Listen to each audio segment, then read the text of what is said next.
Okay. Okay, and the graphics gone. So yeah, just Jim, go ahead. This is Jim Best presenting a program from Palestine to Ferguson. Jim Best is a longtime Plowshare supporter, and he's active on our program committee and an outreach committee, and a longtime Palestinian activist. So Jim, take it away. Thank you so much, Gary, and I'm so glad to see the folks that are here and the ones that might be coming. I wanted to just say very briefly that I was unaware of the United States involvement in Palestine until I had an opportunity to travel with the students from Swarthmore College, students of Syed Atshan in December 2015 and returned 2016, and I have never been the same again. We traveled through the occupied territories and did Zooms with the folks and students in Gaza. So to begin this program, I want to explain my point of view. These are points taken from the JVP website, and I call them precautions, that we not jump to conclusions to assign the causes to one influence. And so lesson number one is called It All Starts Here. American policing is the story of anti-Black racism in this country. The first police for slave patrols, the Black Codes. They were designed to limit freedom for newly liberated slaves, were created during Reconstruction, and still linger in state and federal laws. And the prison industrial complex incarcerates Black people at over 5 times the rate of white people. This was documented in one of our French General Conferences. In Durham, they have documented for the exact same charges, Black folks were incarcerated 5 times more than white folks. George Floyd's murder is not an accident, nor a departure from US police practices. It's the result of a system doing exactly what it was built to do. Any militarized tactics or technologies acquired through police exchange programs, which is what we want to talk about tonight, go directly to executing the unchanged mission of the American police, established long before the founding of the State of Israel. Lesson number 2, making connections between the US and Israel without context can do harm. Highlighting these police exchange programs without enough context or depth can end by harming our movements for justice. Suggesting that Israel is the start or source of American police violence or racism shifts the blame from the United States to Israel. That's not fair. This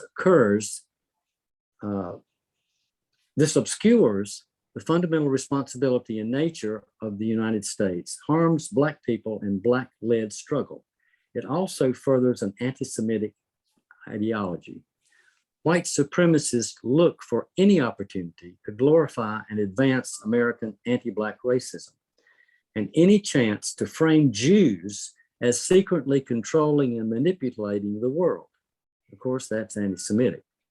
Taking police exchanges out of context provides fodder for those racist and anti-Semitic tropes. Lesson number 3, the militarization of American police is rooted in America's war and profiteering from the creation of American policing. They have been in the business of surveilling and quelling protest movements, especially Black-led organizing and resistance. In recent decades, we've witnessed the police's increasingly militarized tactics. That process of militarizing our police forces is rooted first and foremost in America's war making all over the world, which includes funding and support for Israel's brutal military occupation. Technology, practices, and weapons with militaries and police forces that abuse human rights all over the world. Police exchange programs, which we're getting closer now, solidify partnerships between the United States and other governments, including Israel, and facilitate a two-way exchange in methods and equipment for state violence and control, including mass surveillance, racial profiling, and suppression of protest and dissent. And so we'll clarify that in just a minute. The description of protesters as terrorists is a critical language facade that we need to see through. Lesson 5, show up to the moment. Intersectional movements for justice are a marathon. And at this moment, there is a surge in the United States that requires our deep and focused attention. While the campaign is one critical connection to a global story, the uprising in America today is about fundamentally overturning 400 years of state violence against Black people. And we've heard that, terribly so with the pushback against critical race theory in the last election. Let's bring everything we have to this moment. So I'm going to jump from there to the excess property program. And the article comes from online link you can find under 1033 program. The Department of Justice Excess Property Program, 1033 program, formerly the 1208 program, is a Defense Logistics Agency program, the DLA, to transfer leftover military material to U.S. state and local civilian law enforcement agencies. The program began in 1941. It was increased dramatically after 9/11. The surplus equipment includes grenade launchers, helicopters, military robots, M16 service rifles, armored vehicles, riverboats, battle dress uniform, clothing, and information technology equipment, all of which we saw in Ferguson. In 2011, the program resulted in the DOJ giving away nearly $500 million worth of equipment, while in 2010, $212 million in gear were distributed. The 1033 program has been linked with perceived militarization of U.S. law enforcement agencies and local police, especially following riot and police responses in the aftermath of the shooting of Michael Brown in Ferguson, Missouri. So this program has been promulgated and excused by something very similar to the Reichstag burning. I don't know if you're familiar with that and how it facilitated Hitler's justification for exercising military martial law.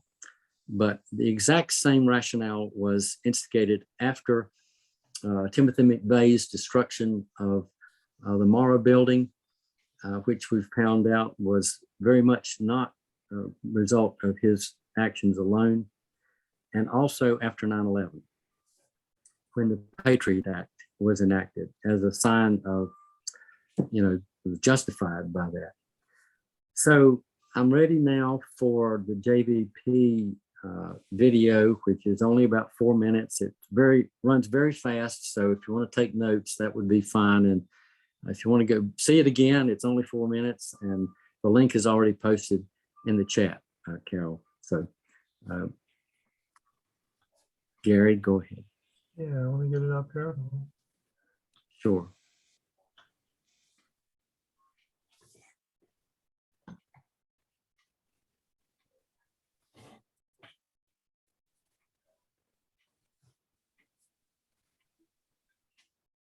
Can you guys see that?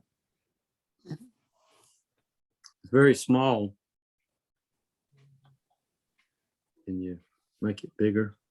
Now that looks great. And we need the audio. Oh yeah, just a second. There's a way to do that.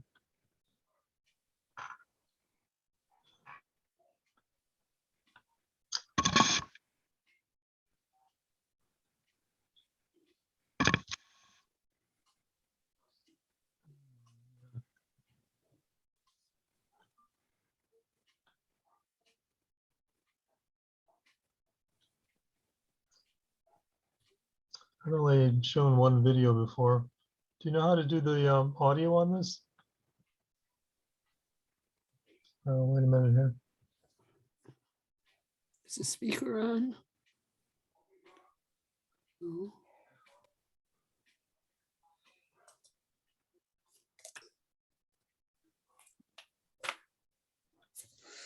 I'm afraid I don't remember how to do the audio. Let's see what happens when I.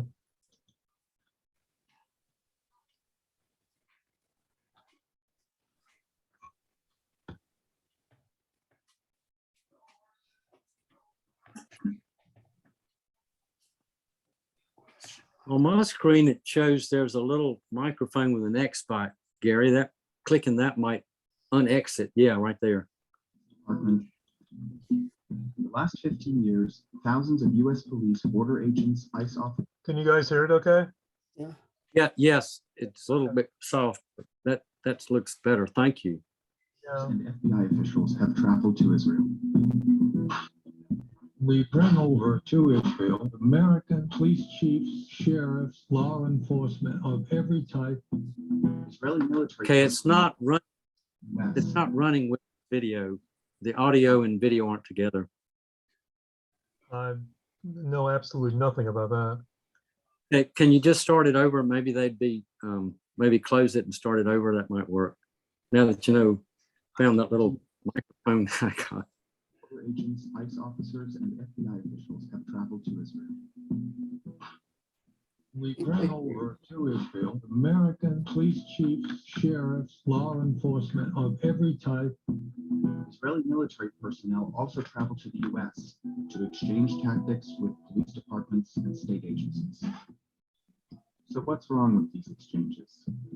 Both U.S. and Israeli military, security, and police systems have well-documented records violating basic human and civil rights. The far-right administrations of Benjamin Netanyahu and Donald Trump are magnifying these human rights abuses, whether that means escalating settlement construction in Israel or ramping up deportations and Islamophobic travel bans in the U.S.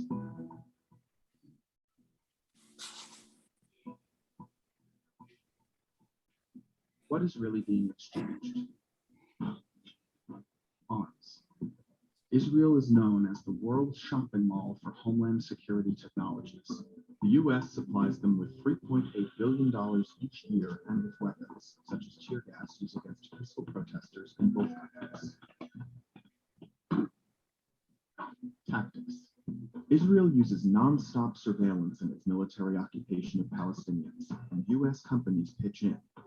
Hewlett-Packard, for example, developed the high-tech identification cards that Israeli security forces use at occupied West Bank checkpoints to collect facial, fingerprint, and retinal data. Ideology. The exchange trips advance racist policies and target social justice movements as security threats. So who's going on these exchanges? Officials on these exchanges from the U.S. include officers from the NYPD that profile Muslim and Arab communities, surveilling every mosque within 100 miles of New York City and beyond. Officers who are building the largest deportation machine in U.S. history.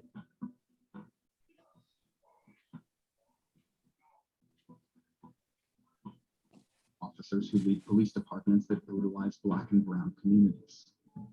The former Ferguson police chief Timothy Fitch trained with the Israeli military 3 years before Michael Brown's killing and the Ferguson uprising. Officers who attack indigenous-led social movements, like the water protectors at Standing Rock. Who is making this deadly exchange possible? The main groups are actually US-based Jewish organizations. They include the American Israel Public Affairs Committee, the Anti-Defamation League, and even Birthright Israel. At Jewish Voice for Peace, we believe civil rights organizations and Jewish communal institutions should not dispatch police, ICE, and FBI agents to swap tactics with an occupying army. And ending these exchanges starts in your community. We'll bring this fight to the policymakers in our communities and hold accountable the Jewish institutions who run and fund the deadly exchange. The truth is, none of our communities are safe when our family, friends, and neighbors are being targeted by racist policing and surveillance. What does make us safe? We create the path to safety by building joint struggles for justice and showing up to protect and defend one another. That's the exchange we must grow between people's movements for justice, equality, and dignity. Join the campaign of Jewish Voice for Peace at deadlyexchange.org.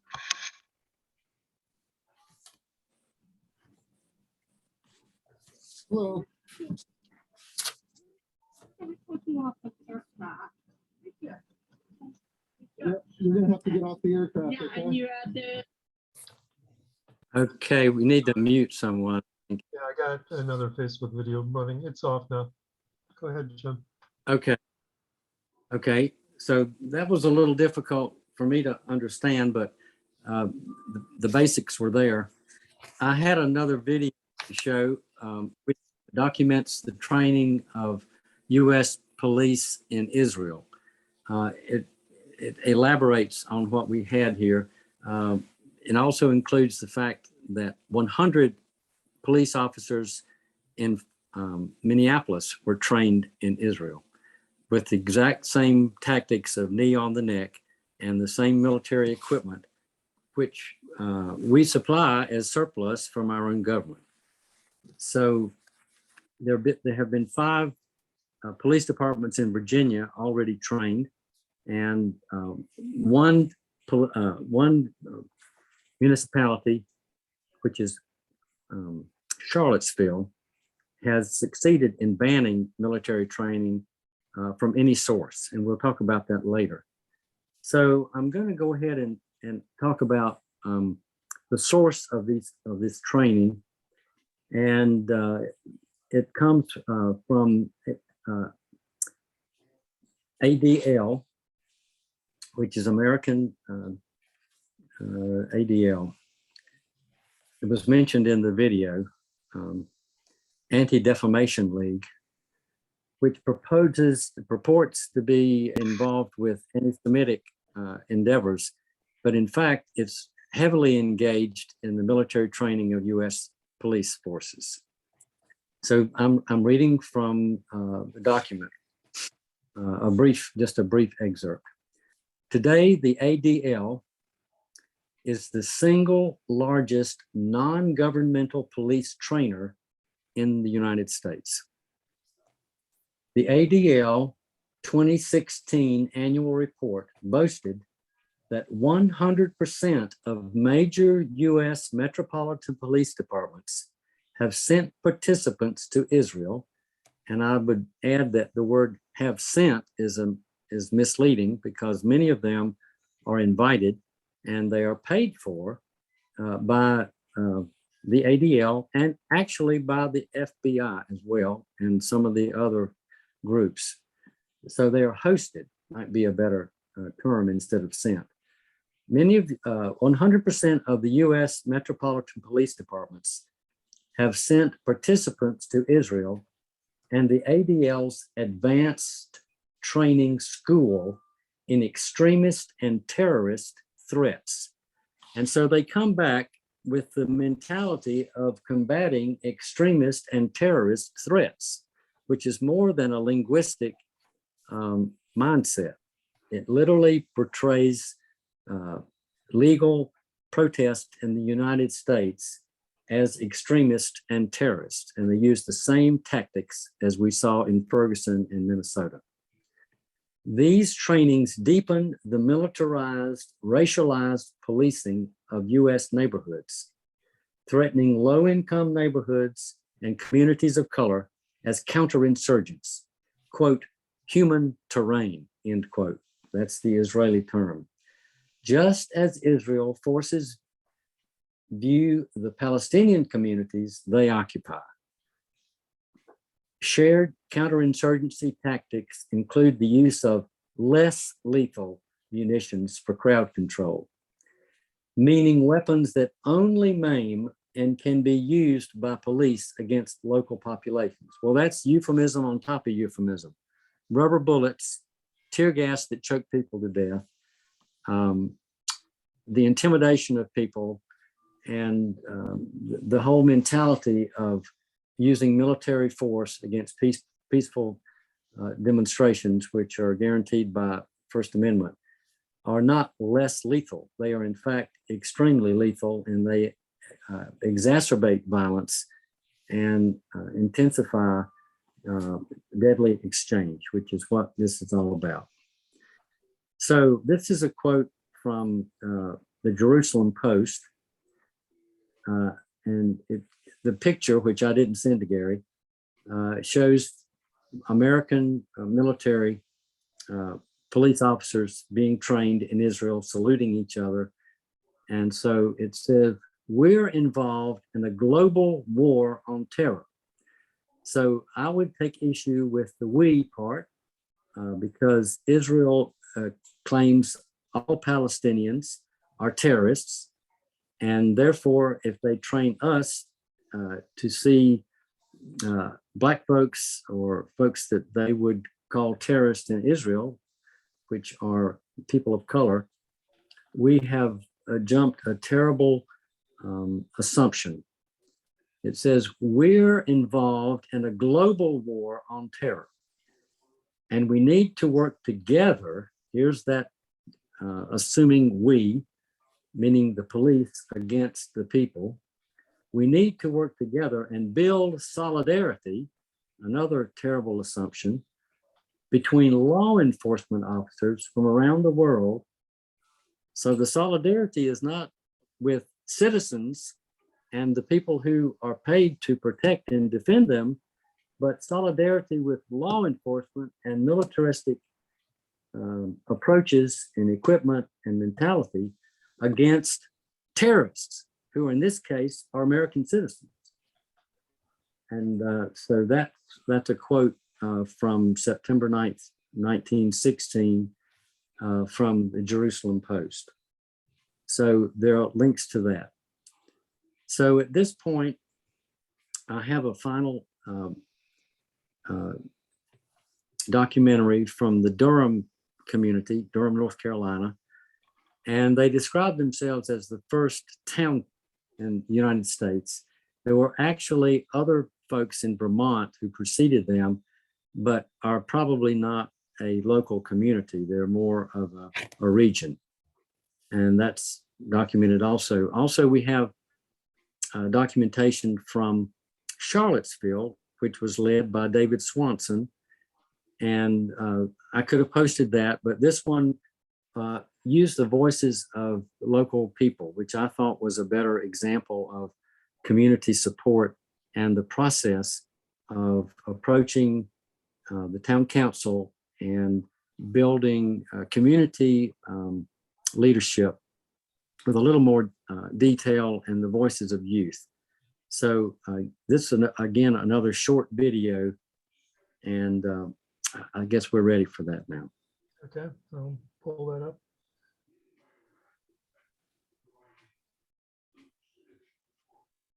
Demilitarized from Durham to Palestine is a campaign led by activists.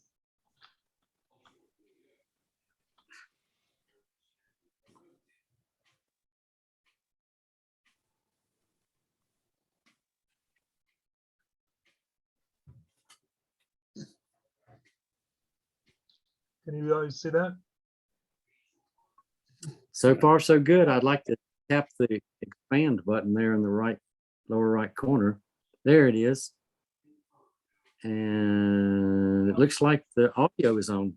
By activists within the Durham community to end police exchanges between the Durham Police Department and the Israeli military and police. It's a coalition of about 10 organizations who are committed to peace and justice across the world, here in the United States and also internationally. We just feel as a group that there's no room for militarization of police anywhere in America, especially in our home community of Durham. And we don't believe that our police should train with any military, let alone Israel. The Israeli Defense Force brutalizes and terrorizes the people of Palestine, and so does the Durham Police Department. Here, they brutalize and terrorize Black and brown communities. So the U.S. funds billions of dollars to the Israeli occupation. So in terms of weapons, tear gas, there's similar things being used against people while people are protesting in opposition to the violence of both forces of the Durham Police Department and the Israeli Defense Force. Many municipalities across the country, including Durham, have participated in police exchange programs with Israel. Durham's last police chief went on a trip to Israel to learn about police work with the IDF, sponsored by the Anti-Defamation League. And our current police chief had headed up such programs, such international exchange programs with Israel specifically, and their military specifically, when she was with the Atlanta Police Department before coming here.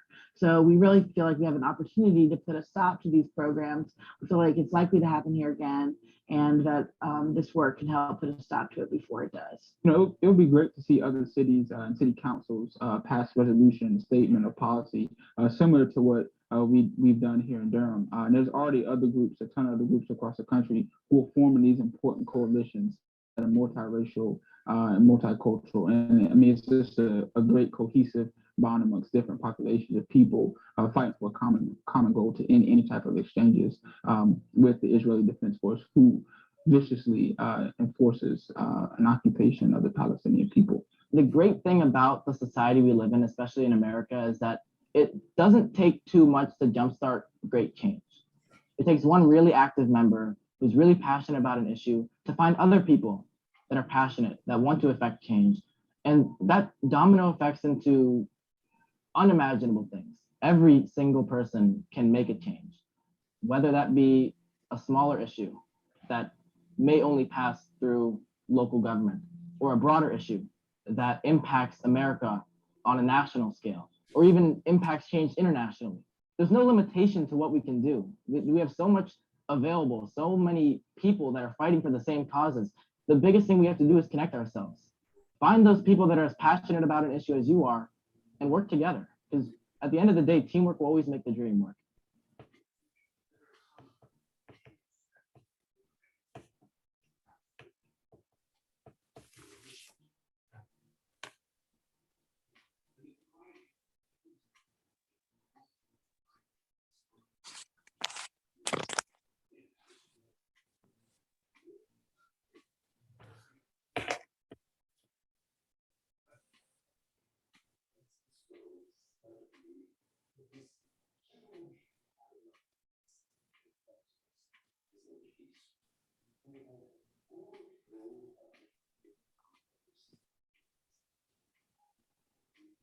I think we lost the audio. There's some nice background music.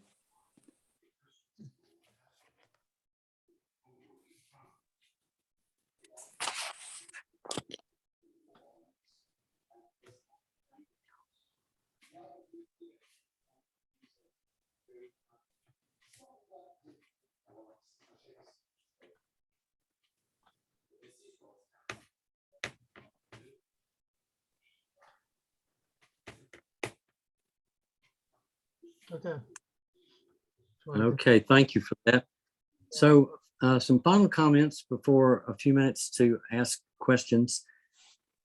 The relationship that the United States has with Israel can be quantified in several ways. One is the fact that our tax dollars, 2/3 of all of our foreign aid from to any country in the world, 2/3 of it goes to a country the size of New Jersey, which is the 4th largest military arms market in the world.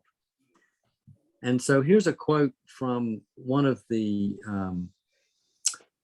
military manufacturers in Israel. After every campaign of the kind that is now taking place in Gaza, and so here's another euphemism, campaign. That means bombing schools, destroying playgrounds, destroying hospitals, shooting people with very targeted bombs. And they brag that the bombs are not accidental and all of the arms targets are not accidental. So we can't say that, you know, that wasn't, they misguided the missile. They brag that their targets are where they intend to shoot. So the word campaign is a terrible euphemism. It says after every campaign of the kind that is now taking place in Gaza, after each one of these events, and we know that hundreds of people died, whole families. They destroyed the COVID center, for example, the last time they did this. We see an increase in the number of customers from abroad. And by customers, he means international movements to sell arms.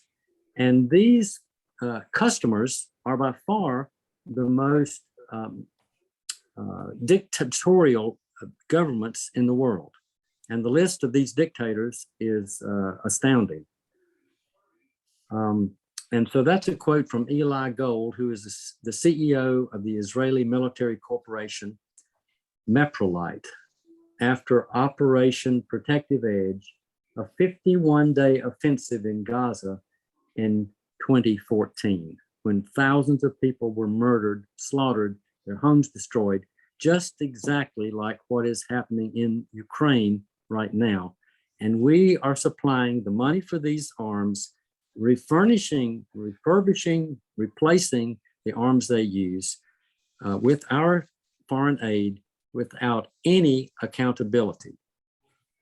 And so even though we have a law called the Leahy Law that says no arms, no military aid to countries that abuse human rights, that law is nil, not enforced for Israel.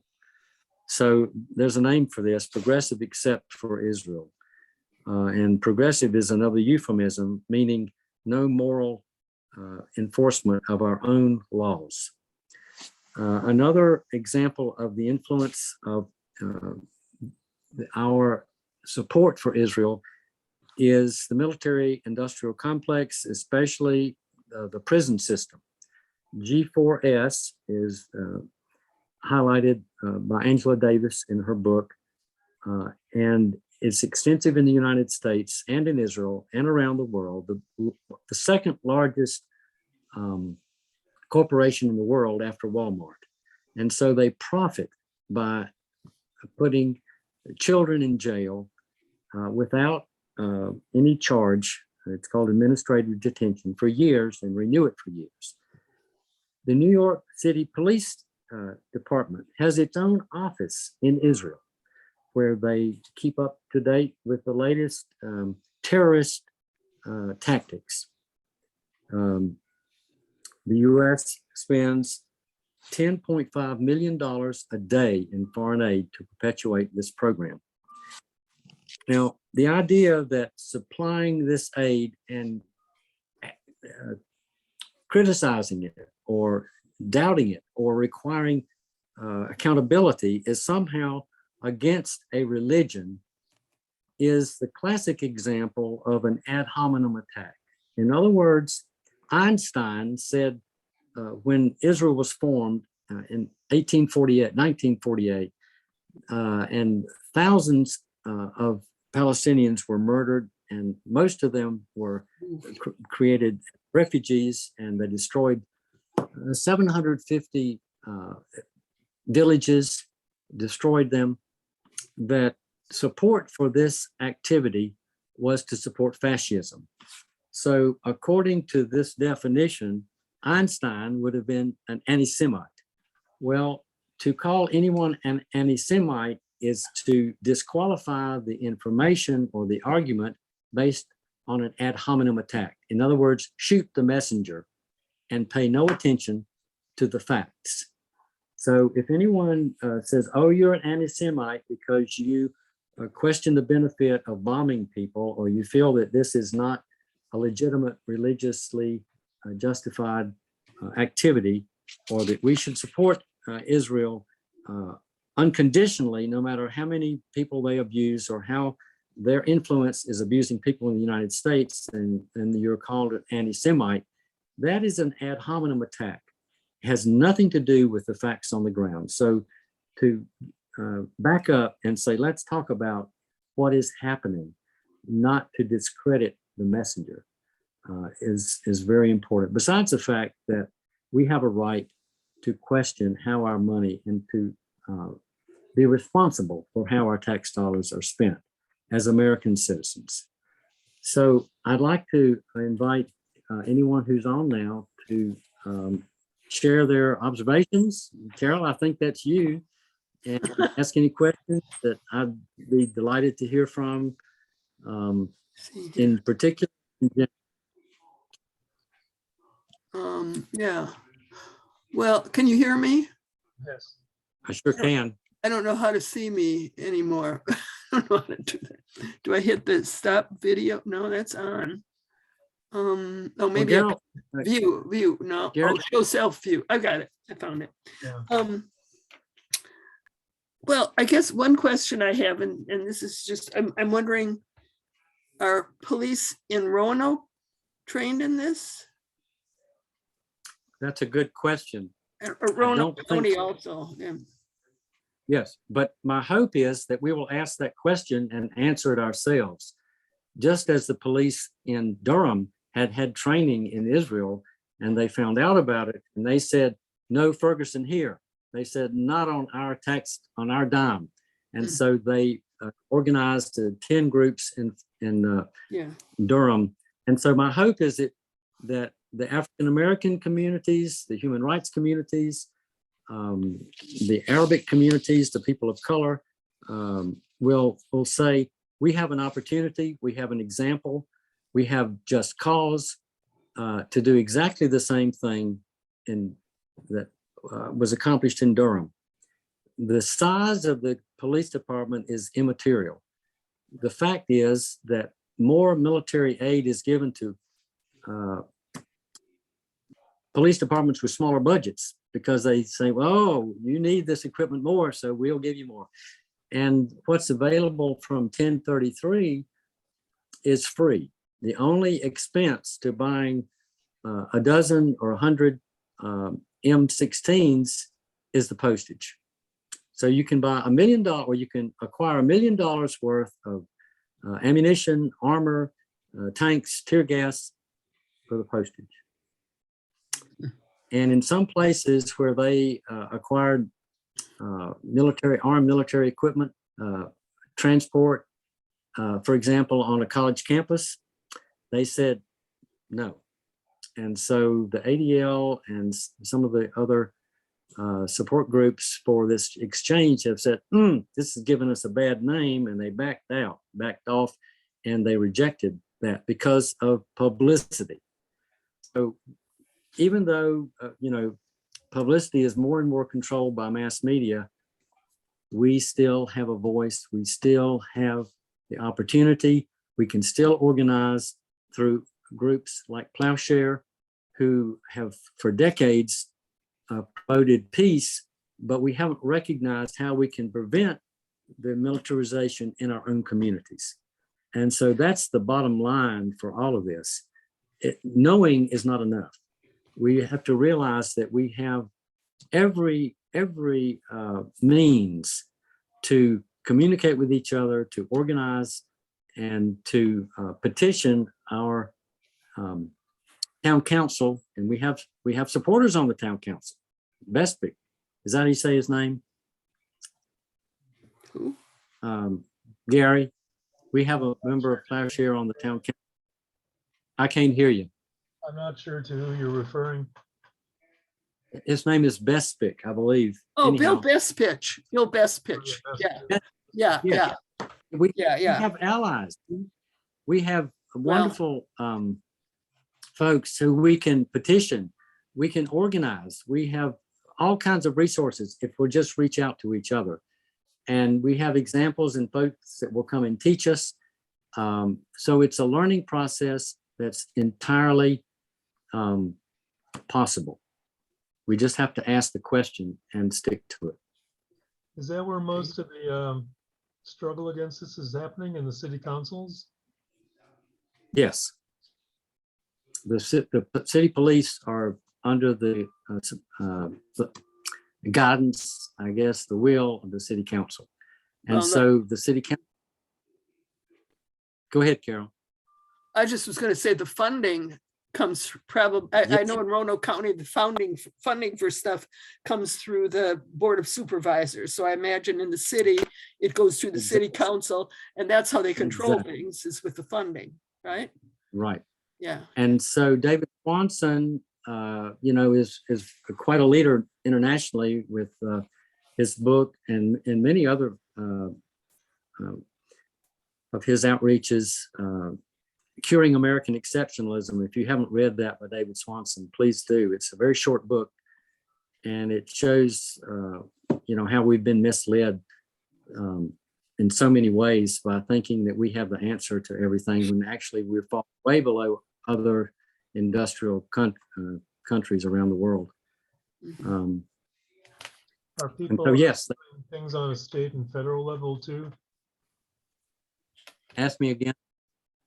Are people struggling against this on a state and federal level too, Jim? Yes. There are initiatives in the West Coast, in Seattle. And so the purpose of this whole video is to bring people to awareness that we do have control over the militarization of our police, and that there are forces that are in place from our government and from the FBI and from ADL and from folks who claim to be supporting policing who are actually promoting racist profiling and the militarization of our police, which we have seen on our streets already. The police force in Ferguson and in Minneapolis, where these world catastrophes took place, were trained in Israel. And people don't know it. And that's why I'm trying to learn how to share this in a way that facilitates action, not just grief. I have another thought. I was in Israel, I don't know, it must have been, it's 2019.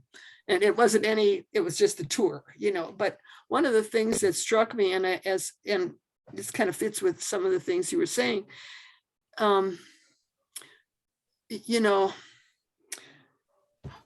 yes, I agree. People who disagree with things that the Israeli government does aren't necessarily anti-Semitic. Okay, I understand that. On the other hand, Israelis seem to believe very strongly they were given that land by God. And so that puts a religious spin on it somehow. You follow my thinking on this, and that doesn't have anything to do with the training, but I mean, the mindset in Israel is, I hope, different from here. Sometimes as I see the January 6th insurrection, it's not that much different, but let me respond to what you've said so far. Yeah. That claim is used by this thing that's going on screen share and distracting me, is used primarily not by Jewish people. It's used in the United States by the conservative evangelical Christian group who use the misinterpretation of the Bible under Scofield. If you look up, I can send you a link to the Scofield Bible that confuses the Abrahamic promise and eliminates the other descendants of Abraham, excludes them from the Abrahamic promise, namely the Christians and the Ishmaelites or the Muhammad faith, Islam. And so a terrible amount of misinformation, misinterpretation by the evangelical Christians. So that's where the United States is being sold a book of goods. And they're promoted by the same people who elected Trump, exactly the same people. And so you see in Christian churches, and I have seen them in Floyd, waving the Palestinian flag, claiming that if Armageddon comes, that the evangelical Christians will be the winners and the Jews will be destroyed. The Jews who do not accept Christ as they interpret Christ's message will be destroyed. So this group that promotes Israel is in fact condemning the Jews, because Jews will not convert to Christianity. And so they have no love for Israel whatsoever. It's totally self-serving. And the comment that you hear, and I've heard it on the Ministerial Association here in Floyd. God blesses those who bless Israel. That's not biblical. Israel was a person, and he had descendants. So going back another step, if you read the Old Testament, you will see that when Israel misbehaved, or the children of Israel misbehaved, they were persecuted. They wandered in the wilderness for 40 years because they were idolatrous. So to assume that it was a carte blanche, unconditional promise that they could behave any way they want to because of their blood is a complete misinterpretation of Holy Writ. Now, to go back, 80% of the Jews, those who claim Judaism in Israel, are not descendants of Abraham. They are Ashkenazi from Eastern Poland, from the 800s. That does not mean they cannot be, bona fide Jewish people, but to claim it is their right by blood is a total falsehood. The Jews who are in fact children of Israel or children of Abraham are the Ashkenazi, are the Mizrahi and the Sephardic Jews who are dark. They are ostracized as people of color and disenfranchised by the same principle of racism that they inflict upon Arab Jews and Arab Muslims and Arab Christians who are also citizens of Israel. So Israel by no means is a democracy. There's no way you can describe the qualifications of a democracy and include Israel in that definition. What else did you say that I wanted to respond to? Did I get close to what you were concerned? Well, yeah, I guess I think, you mentioned about go ahead. American exceptionalism book, Curing Yes. American Exceptionalism. And I'm thinking, I heard this stuff about Israel believing that's their land.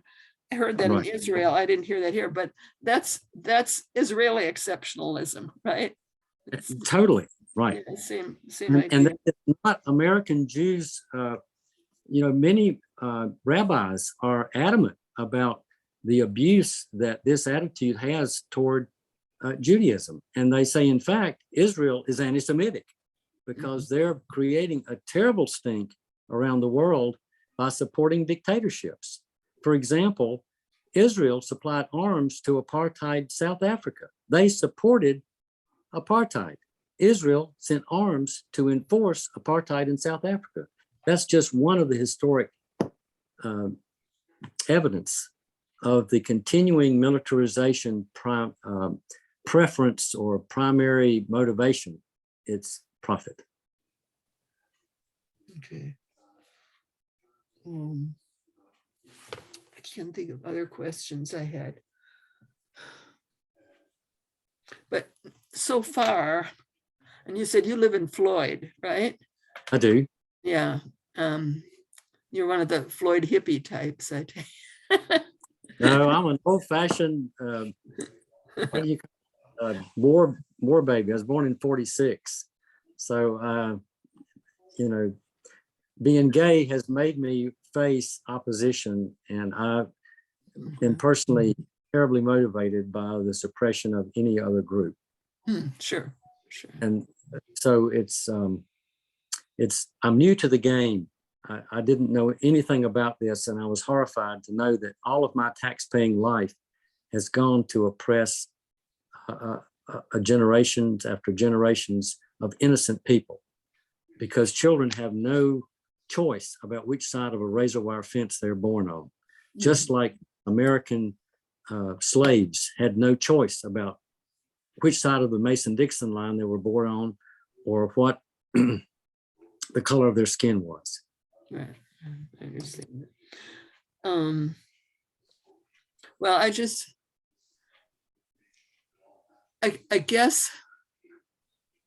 I think it's useful to be proactive. I'm thinking, it seems to me though, if we don't know that this is really an issue here, I don't know if you can get, I mean, yes, it's a worldwide, it's a countrywide issue, I understand that, but it's more difficult to get people to band together to support something if you can't specify the problem right here locally. I think the evidence from Ferguson and the rampant murder and imprisonment, judicial inequities that Black people face and still face is enough cause. I don't think we need to go beyond our own backyard. Well, I don't know about that, but okay. I mean, I agree with what you're saying, but I'm thinking about the practicalities of it. Okay. Well, I think the people in Durham realized that they were not immune. Mm-hmm. When they discovered that this influence could easily take place in Durham because of very high African-American population there, that they said, no, we're not going to go there. We know we can see the future. And this happened, 5 years ago. That's not who we are. And that's not how our tax money should be spent. And they organized and they said, not in our backyard. And so they approached the city council, the board of supervisors, and they made it happen. And that's exactly what happened in Charlottesville after the alt-right came in and decried, Jews will not replace us. And they saw the same tactics, the same tear gas, the same mentality, the same alt-right threats, and the same loss of life in Heather Hire. And they said, no more. So it doesn't have to happen here for us to be awake. Mm-hmm. And why we don't have to be large. We don't have to be smart. We just have to care and recognize that what we leave to our children and our grandchildren has a great deal to do with how much we care about right now and what we know right now. And that's why, as a grandparent, I will not be silent. Good for you. Oh, that's excellent. Well, I've certainly learned a lot here tonight, and I really am appreciative of that, because I came because I thought this would be an interesting topic and one I know nothing about, and you have exceeded my expectations, Jim. So thank you very much. I want to share with you, if I can keep my emotions down. I'm not a public person,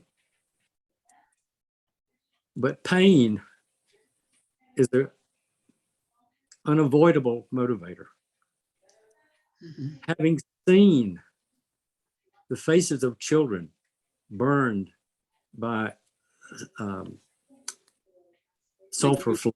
Napalm, like that. No. This is point blank. One teenager on one side of the razor wire shooting another teenager point blank in the face with a phosphorus flare, and watching his face incinerate, and his friend coming to rescue him and being threatened with death by another teenager.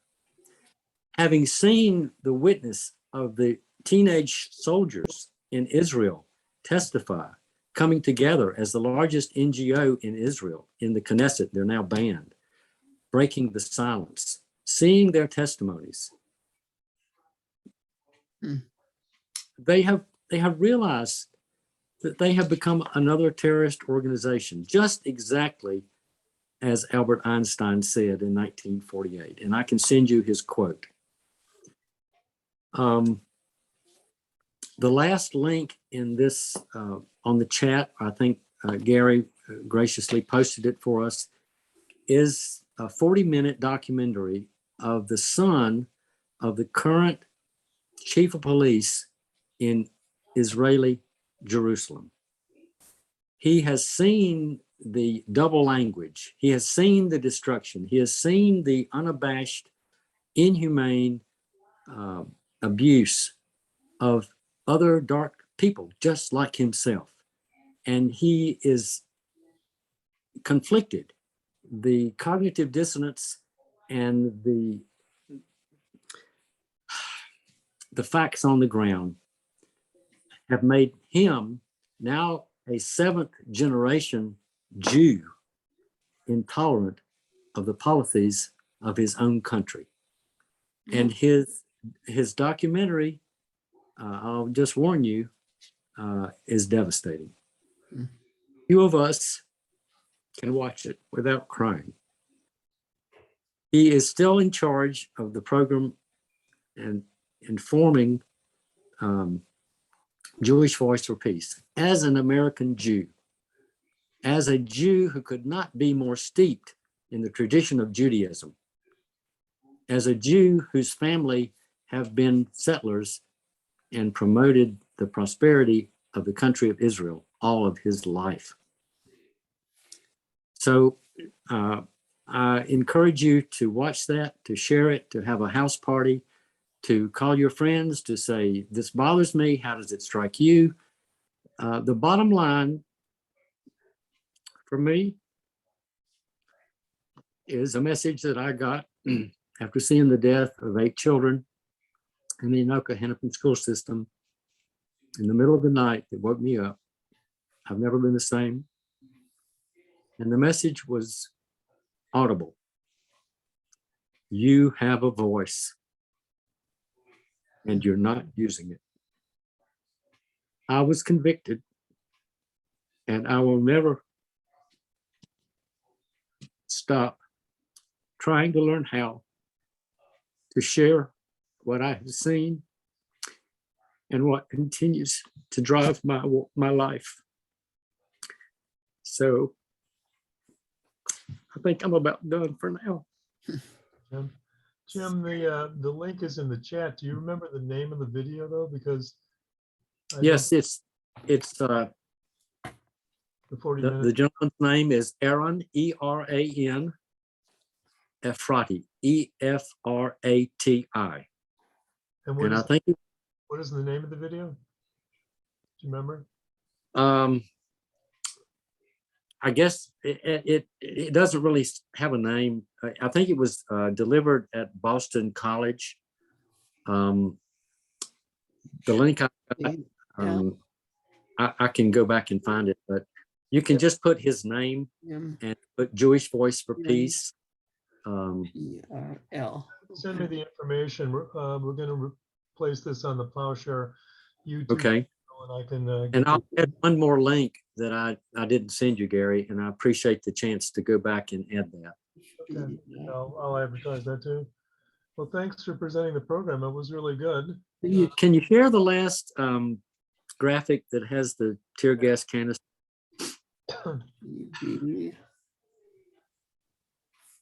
P5T Z / question mark. Can you see that? I can see it. Can you see it, Carol? Yeah, yep. Okay, if you can see the canister, it's imprinted with where it was made, which is Jamestown, Pennsylvania. This is exactly the same tear gas canister that we pay for by the largest lobby in the US Congress, which is the military, and we supply to Israel so that they can claim proven on active combatants, proven in live combat, which means that they practice on Palestinians. This is the same tear gas that was used in Palestine and trained by the police officers to use these tactics in Ferguson and all over the United States. The same tear gas from the same company paid for by my tax dollars. 2/3 of all of our foreign aid are buying this military equipment. So the graphics that show here are from Ferguson, and the tear gas and all this is the symbol for me of what we are doing in Palestine. We're supporting it tacitly with unconditional support, $3.5 billion a year, $10.5 million a day. And with the other NGOs, it amounts to $20 million a day to Israel from other support groups. like the evangelical Christians, and John Hagee, for example. And so this is a symbol of worldwide oppression that we are inflicting upon ourselves. And I can't stand it. And so I wanted to feature it in this graphic. So thank you, Gary, for sharing that. Take that down. And Carol, if you need any of these other things, I'd be delighted to send them to you. My email is in the chat. I see it, but I'm copying. Gary, don't shut it off yet because I'm still copying from the chat Sure. there. I didn't get done. Sure. Question mark FS. I'm going to stop recording. Okay. We'll put this up on the Plowshare YouTube E channel. and